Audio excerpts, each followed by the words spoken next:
Finalmente de volta, as férias acabaram e a melhor maneira de começar o nosso ano é fazendo uma retrospectiva dos informativos do STJ de Direito Empresarial.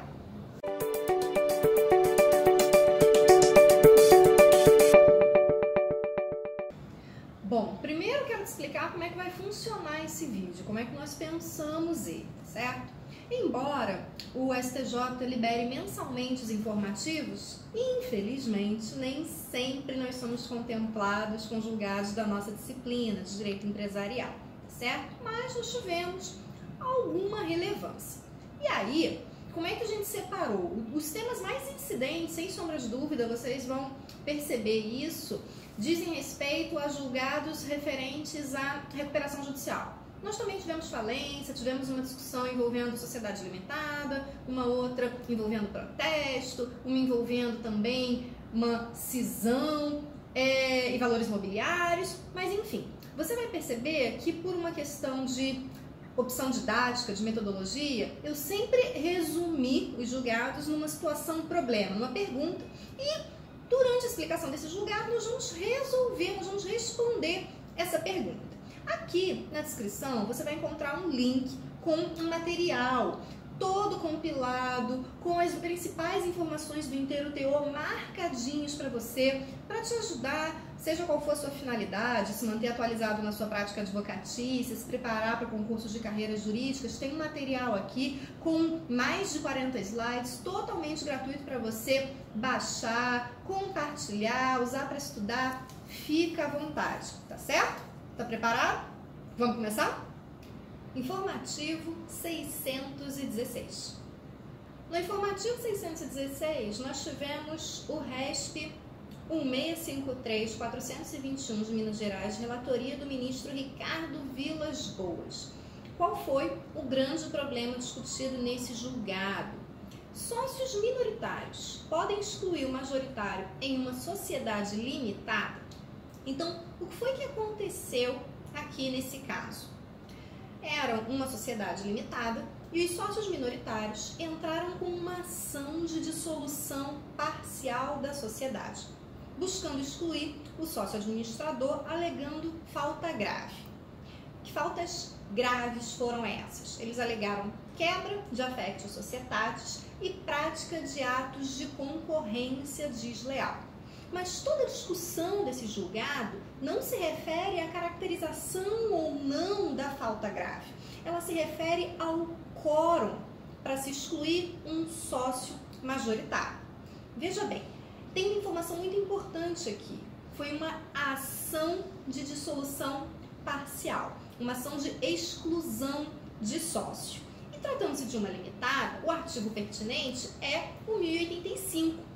Que traz um fator complicador, que é o seguinte: lá no artigo 1085 vem dizendo: quando a maioria dos sócios representativa de mais da metade do capital social. E aí qual é a impressão que fica? Mais da metade do capital social? Então eu nunca vou conseguir excluir o majoritário, porque o majoritário é que tem mais da metade do capital social.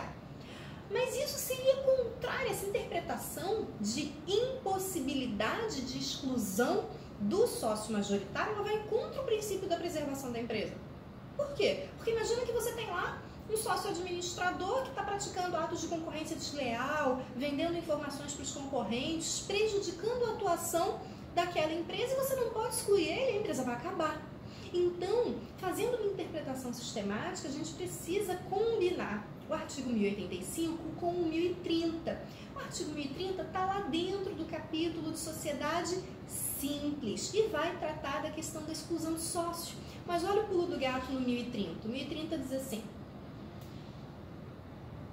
pode o sócio ser excluído judicialmente mediante iniciativa da maioria dos demais sócios. Então, a interpretação que prevaleceu na terceira turma é de que, quando se tratar de exclusão judicial, o quórum é o da maioria dos sócios representativos da maioria do capital social, sem contar a participação do sócio que se pretende excluir.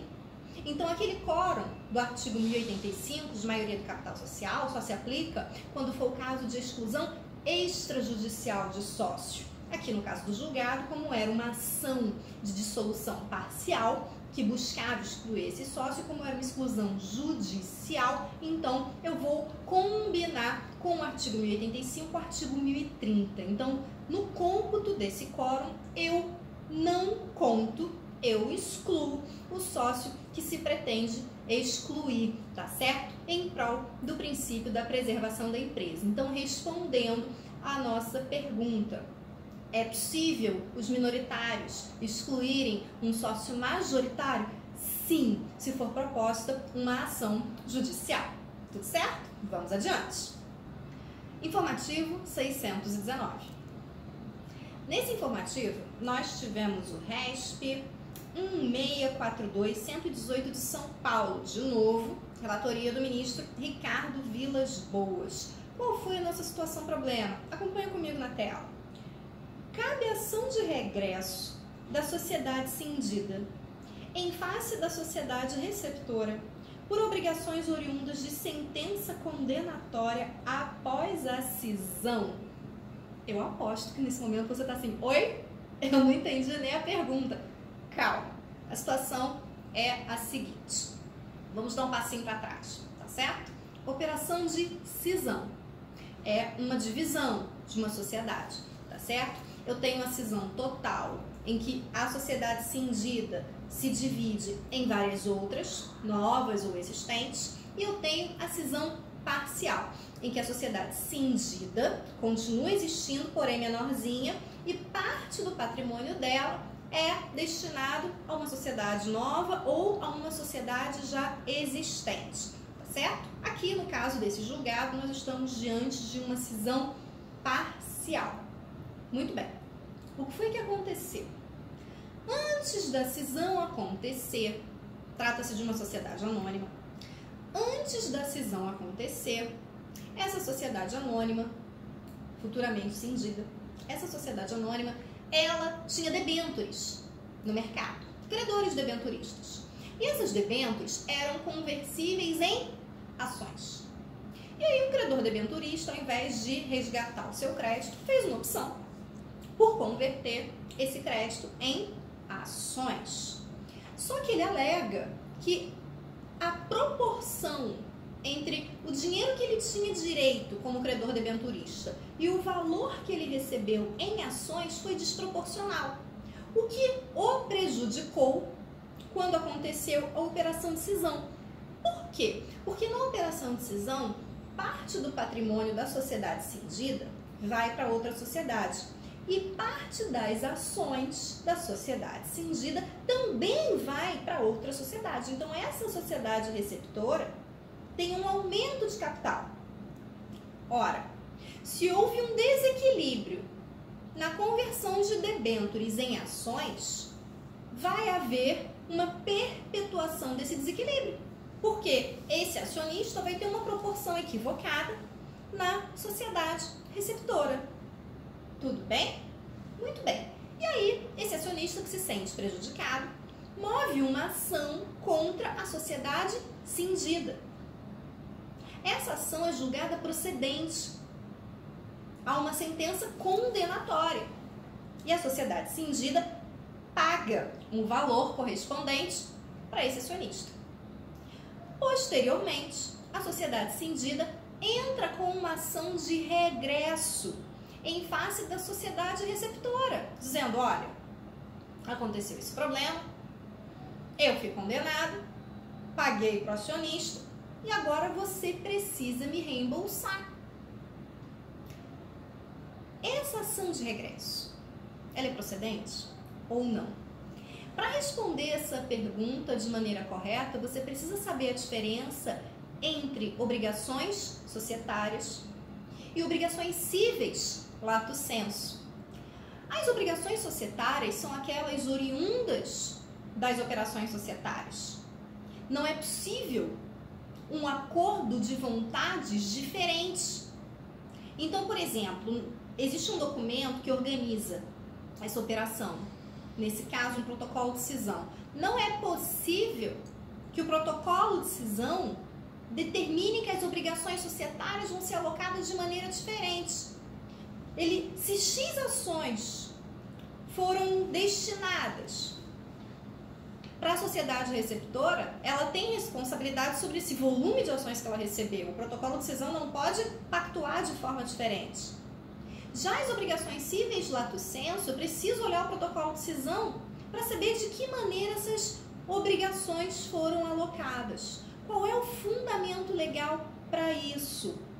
Nós temos o artigo 229, parágrafo 1º da Lei de Sociedades por Ações, é a Lei 6404 de 76, diz o parágrafo 1º. A sociedade que absorver parcela do patrimônio da companhia cingida sucede a esta nos direitos e obrigações relacionados no ato de cisão. Então, essa obrigação que gerou a sentença condenatória é uma obrigação societária e que, portanto, é imputável à sociedade receptora, ou é uma obrigação civil lato sensu, que pode ser imputada à sociedade receptora ou não, dependendo do que foi pactuado no protocolo de cisão. Vejam bem, essa obrigação decorre da conversão de debêntures em ações. Nós estamos falando de uma fração ideal do capital social. Essa obrigação é tipicamente societária, portanto, é imputável à sociedade receptora. Respondendo ao nosso problema, é procedente a ação de regresso da sociedade cindida em relação à sociedade receptora. Tudo bem?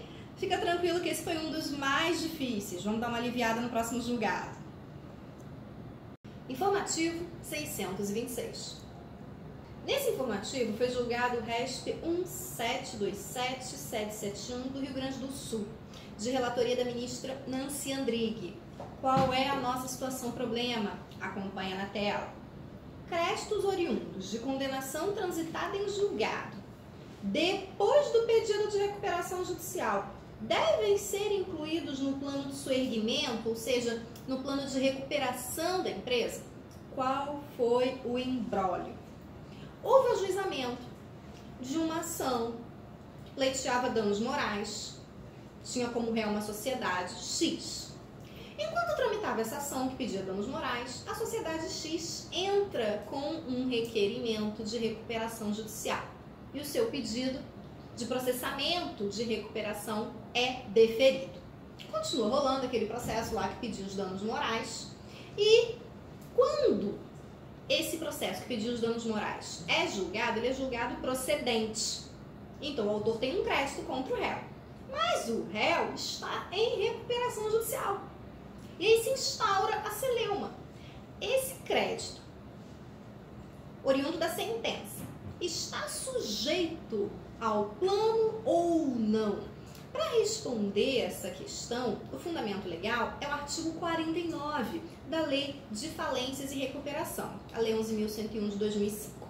Lá no artigo 49, vem dizendo assim, no caput, estão sujeitos à recuperação judicial todos os créditos existentes na data do pedido, ainda que não vencidos.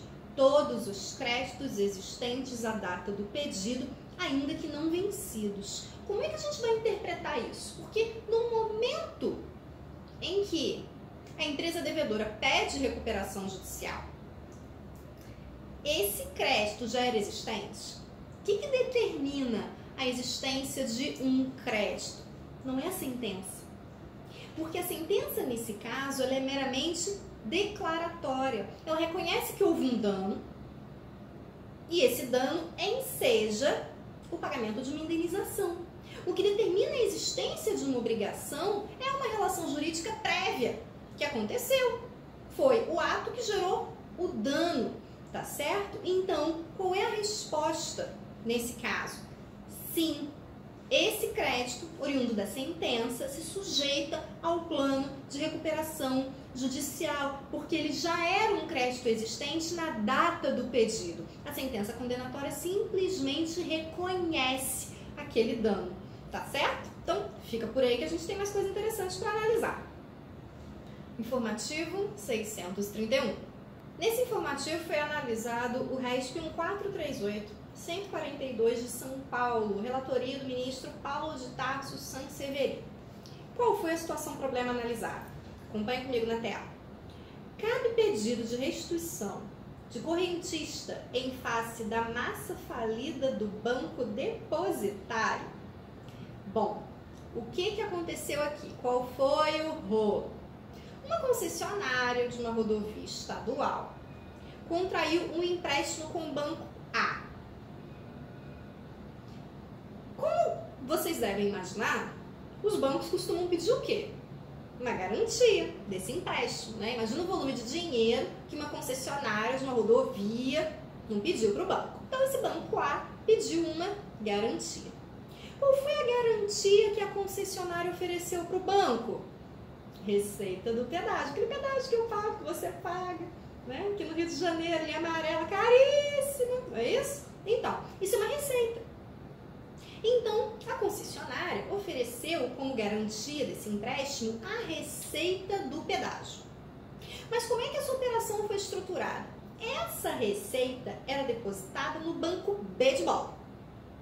O banco B de bola era o encarregado de gerenciar essa receita, tá certo? Então, a concessionária pediu empréstimo para o banco A, ofereceu como garantia a receita do pedágio que foi era depositada no banco B de bola. Então, quais são as relações jurídicas estabelecidas aqui? Concessionária banco A, financiamento. Concessionária banco B, um contrato de trust. Tá aqui do meu ladinho. Trust, tá certo? Na época da Lava Jato você deve ter ouvido pra caramba falar, né? Eu sou trustee. É esse contrato de trust, que é um contrato atípico, não regulamentado no direito brasileiro. Muito bem. O que aconteceu com o banco B? Faliu. O banco que estava com o dinheiro do pedágio faliu. Tá, e o que a gente faz? O dinheiro tá lá. Essa é a pergunta, o problema. Cabe pedido de restituição do correntista. Quem é o correntista? Quem está botando dinheiro lá? A concessionária. Cabe pedido de restituição do correntista em face da massa falida do banco. Para que serve um pedido de restituição? Vamos lembrar? Está lá regulado nos artigos 85 e 86 da Lei 11.101 de 2005. Pedido de restituição serve para retirar da massa falida bens que não são de propriedade do falido. E se o dinheiro, que o que estava lá com o falido era dinheiro. Dinheiro pode ser objeto do pedido de restituição? Pode, a gente tem a súmula 417 do STF. Muito bem. Aí, a concessionária entra com esse pedido de restituição. Uma situação bem típica, né? Entendimento da terceira turma do STJ. Não cabe pedido de restituição. Por quê? Qual foi o fundamento legal? Certo? Artigo 119, inciso 9 da Lei 11.101 de 2005. O que acontece lá no inciso 9? Ele vem dizendo que os patrimônios de afetação constituídos para cumprimento de destinação específica obedecerão ao disposto na legislação respectiva, permanecendo seus bens, direitos e obrigações separados dos do falido. O que isso significa, pessoal? Patrimônio de afetação é aquele que se destina ao cumprimento de uma obrigação específica. Então, o que eles alegaram? Falaram, olha, isso é um patrimônio de afetação. O dinheiro que estava lá com o falido, ele era destinado ao cumprimento de uma obrigação específica. Qual a obrigação específica? Garantir o contrato de financiamento com o banco A. Então, se aquele dinheiro do pedágio constitui um patrimônio de afetação, patrimônio de afetação não sofre os efeitos da falência. Olha o pulo do gato. Patrimônio de afetação não é arrecadado. Ele está blindado, ele está protegido. Só que a terceira turma entendeu que quando o artigo 119, inciso 9, fala em patrimônio de afetação, ele está se referindo ao patrimônio de afetação constituído nos termos da legislação específica. E trust não tem legislação específica no Brasil. E antes que você fale, a Convenção de Haia, Priscila, nós não somos signatários. Então, não tinha muita saída. Aí você fala assim, não tem problema, não saio pelo 119.9, mas eu saio pela súmula 417 do STF, que fala que dinheiro pode ser objeto do pedido de restituição. Não, também não vai dar. Porque a terceira turma do STJ entendeu que a aplicação da súmula 417 é só nos casos em que não há transferência da titularidade do dinheiro. Ai, Priscila, como assim? Exemplo. Dá pra perder dinheiro que não é teu? Imagina que a sua mãe ou alguém te deu uma grana pra você ir no banco pagar uma conta. No caminho você é assaltado. Você perdeu o dinheiro que não é seu. O dinheiro era da sua mãe. Ou de quem pediu pra você pagar a conta. Muitas vezes o empresário tem com ele dinheiro do qual ele não tem titularidade. O dinheiro não é dele. E, portanto, ele não tem disponibilidade sobre esse dinheiro. Exemplo, qual é o embasamento da súmula 417? Verbas previdenciárias. INSS. A contribuição previdenciária, ela é feita tanto pelo patrão quanto pelos empregados. Então, os empregados têm descontados das suas remunerações parcela da contribuição previdenciária. Então, o patrão desconta do empregado e manda para o INSS. Muitas vezes, em situações de crise, o que o patrão faz? Desconta do empresário, não repassa para o INSS. Então, repara que nesse caso, o empresário está de posse de um dinheiro que ele não tem titularidade, dinheiro do INSS. E se ele não é o titular, ele não tem a disponibilidade. A súmula 417 é para esses casos, em que não há transferência de titularidade. Mas o que acontece no contrato de trust? Você transfere a titularidade do dinheiro. Então, qual foi o entendimento nesse caso? Cabe pedido de restituição do correntista em relação ao dinheiro depositado lá com a massa falida? Não cabe. Esse dinheiro deve ser arrecadado em favor da massa falida. Esse foi punk, né? Mas fica aí que eu prometo que o próximo é, sopa no mel. Informativo 633. Nesse informativo, nós tivemos o julgado do RESP 1758-777 do Paraná. De novo, relatoria da ministra Nancy Andrighi. Qual foi a situação problema? Juro que esse é tranquilo, acompanha na tela. Olha só. Nos processos baseados na Lei 11.101 de 2005, as publicações obrigatoriamente devem ser feitas via imprensa oficial.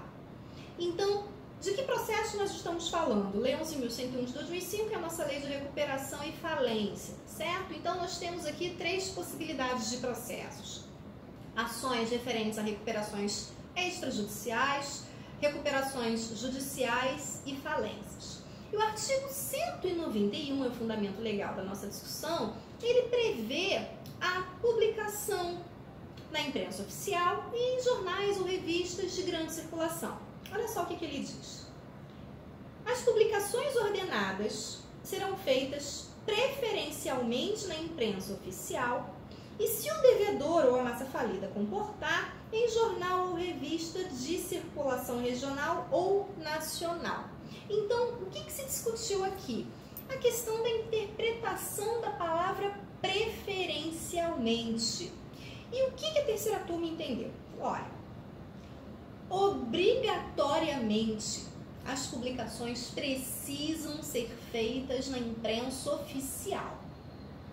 Se a empresa recuperando ou a massa falida comportarem, podem também ser feitas em jornais e revistas de amplitude regional ou nacional, tá certo? Por quê? Porque é a empresa recuperando aí a massa falida que arcam com esses custos de publicação. A publicação em diário oficial, ela é bem cara.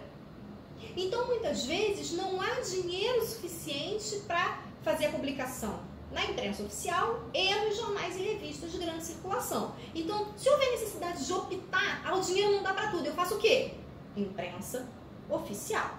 Esse é o entendimento da terceira turma nesse sentido. Artigo 191, as publicações têm que ser feitas na imprensa oficial. Se houver dinheiro suficiente sobrando, faz também por uma questão de maior publicidade nos jornais e revistas de circulação nacional ou regional. Não falei que isso era super fácil? Informativo 634. Nesse informativo foi analisado o RESP 1758746 de Goiás, de relatoria do ministro Marco Aurélio Belize. Qual foi a situação, o problema que foi discutido aqui? Acompanha na tela. Os credores fiduciários estão sempre fora dos planos de recuperação? Bom, você deve lembrar que alguns credores estão excluídos do plano de recuperação judicial. A exemplo daqueles credores listados no artigo 49, parágrafo 3º da Lei de Falências, 11.101 de 2005. Então, geralmente são credores que estão numa posição muito confortável. Exemplo, credores nos contratos de alienação fiduciária em garantia, no contrato de leasing ou arrendamento mercantil, nos contratos de compra e venda com cláusula de reserva de domínio. E por que eles estão excluídos? Por que eles não participam do plano de recuperação? Porque no caso da deflagração de uma recuperação, eles podem simplesmente reivindicar a devolução dos seus bens. Então, os bens que estão em poder da empresa recuperanda podem ser requisitados de volta por esses credores. Porém, existem algumas situações em que o magistrado pode impor restrições a esses credores. Como assim? Se esses bens forem bens de capital. O que são bens de capital? São aqueles bens que são absolutamente necessários no processo produtivo da empresa recuperanda. Então, se no processo produtivo da empresa recuperanda é utilizar aquele bem, não pode o proprietário simplesmente requisitar esse bem de volta, porque isso é totalmente contrário ao princípio da preservação da empresa. Se eu sou, por exemplo, uma confecção de roupas e tem aquelas prensas gigantes, e aí o proprietário pede ela de volta, como é que eu vou fazer o corte, as costuras, tudo das minhas malhas? Eu não posso desempenhar minha atividade, se eu não posso desempenhar minha atividade, não tem como me recuperar, se eu não tenho como me recuperar, é falência. Agora, além de ser caracterizado como bem de capital, e essa é a primeira etapa da pergunta, esse bem é um bem de capital? Esse bem é um bem intrinsecamente relacionado com a atividade produtiva do devedor em recuperação? É. Aí o juiz tem uma segunda etapa para cumprir. Tudo bem, ele é um bem de capital, ele é um bem envolvido no processo produtivo ou no processo de prestação de serviço desse recuperando, mas ele é essencial. E aí o magistrado vai precisar de um segundo passo, ele vai precisar exercer discricionariamente um juízo de essencialidade sobre aquele bem. E é claro que nós estamos presumindo que esse bem está na posse direta do devedor, senão essa discussão não faz nenhum sentido, tá certo? Então, os credores fiduciários, embora não se sujeitem ao plano de recuperação, eles podem sofrer uma restrição na sua disponibilidade sobre esses bens durante o stay period. Acompanha aqui. Que é aquele do artigo 6º, parágrafo 4º, que é aquela suspensão de 180 dias. Depois desse prazo, gente, de 180 dias, sendo bem de capital, sendo essencial, tem que ser devolvido para o proprietário, tá certo? Então, essa restrição que o magistrado pode impor quando se tratar de bem de capital essencial à atividade desenvolvida pela empresa recuperanda é só durante o stay period, tá certo? Fica aí que ainda tem mais 2 julgadinhos para analisar. Informativo 635. Pessoal, o julgado analisado nesse RESP de número 1722866 do Mato Grosso, de relatoria do ministro Luiz Felipe Salomão, na verdade foi julgado pela 4ª turma e não originariamente pela 3ª turma, que geralmente julga matérias referentes a direito empresarial. Então, essa decisão foi catalogada como sendo referente a processo civil, mas ela tem uma interlocução gigante com a nossa disciplina, porque olha a situação problema, acompanha na tela. Cabe recurso de agravo de instrumento das decisões interlocutórias dos processos na Lei de Falências e Recuperações, mesmo sem previsão específica. Então, o que acontece? Nós temos na Lei 11.101 de 2005 os processos de recuperação extrajudicial, de recuperação judicial e de falências.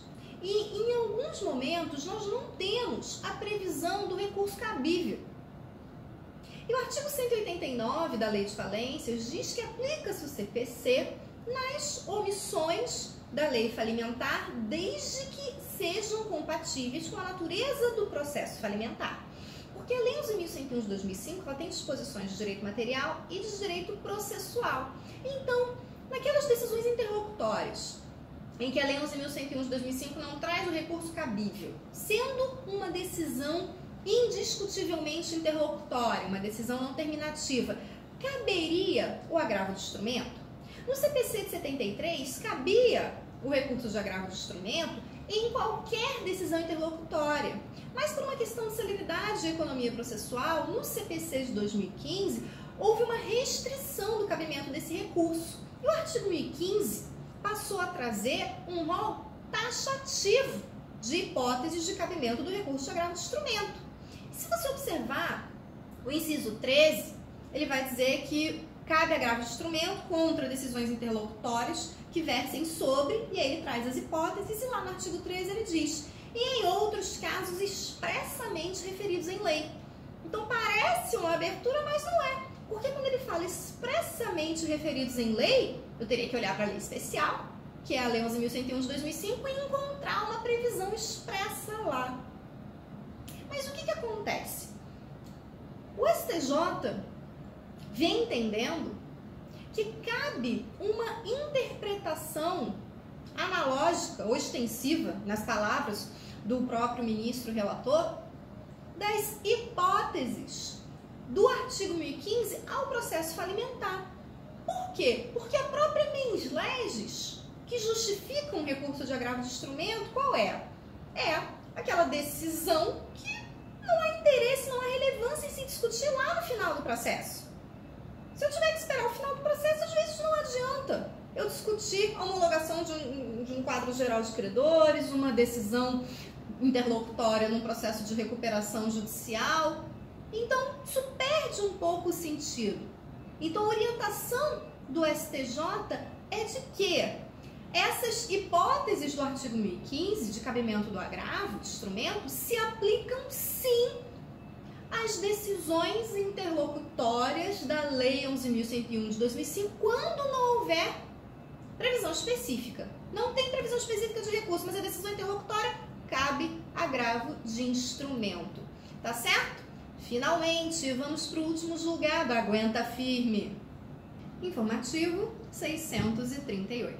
Esse informativo analisou o RESP de número 1346584 do Paraná, também de relatoria do ministro Luiz Felipe Salomão, da 4ª turma, e ele foi catalogado como sendo de direito civil, mas fala sobre protesto. E aí, né, gente, protesto, título de crédito é a nossa área. Qual foi a situação, problema? Acompanha na tela.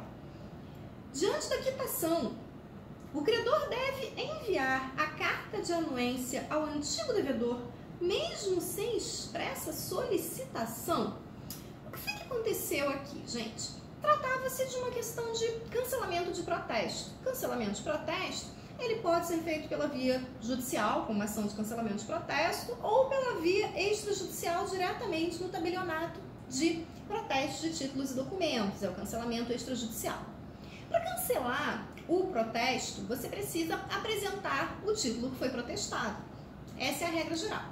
Na impossibilidade de apresentar esse documento, o devedor pode obter junto ao seu credor uma carta de anuência, que basicamente é uma carta do credor concordando, anuindo com aquele cancelamento, precisa ter firma reconhecida. E aí a questão é, o credor, ele é obrigado a enviar essa carta de anuência para o devedor diante do pagamento, mesmo que o devedor não solicite a carta? O que acontece? Na verdade, quando você quita o título, e o fundamento para isso está lá na Lei de Protestos, é o artigo 26, parágrafo 1º da Lei 9492 de 97, que diz assim: na impossibilidade de apresentação do original do título ou documento de dívida protestado, será exigida a declaração de anuência. Então, o que acontece na verdade? Quando o devedor quita o título, já se pressupõe o quê? O resgate desse título, não é isso? Então, basta resgatar o título e apresentar no cartório de protesto para dar baixa. Mas, como o pagamento pode ser feito por qualquer interessado, Priscila, quem seria esse interessado?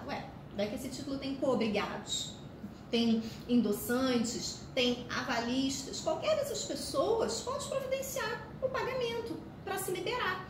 A postura mais correta, mais segura por parte desse credor é aguardar que a parte interessada solicite a carta, até para não ficar emitindo isso para a pessoa errada. Então, o credor não é obrigado a emitir essa carta sem provocação, sem uma expressa solicitação da parte interessada. É só isso que discute o julgado. Muito fácil, sopa no mel, pra gente encerrar a nossa análise dessa retrospectiva, né? Tá tudo tranquilo por aí?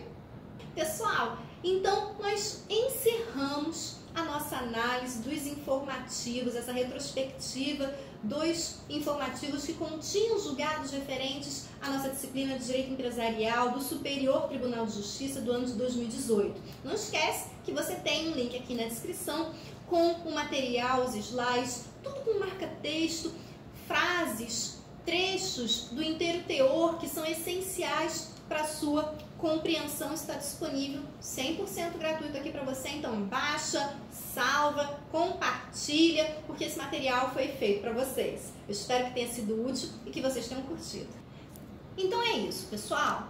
Se você gostou, deixa o seu like aqui, se inscreve no canal, não esquece de ativar as notificações do sininho para você sempre receber uma notificação quando nós tivermos vídeos novos. Nós estamos com uma programação incrível no ano de 2019. Não deixa de seguir lá no Instagram, nós também temos dicas que circulam por lá. E eu te vejo no próximo vídeo. Até lá!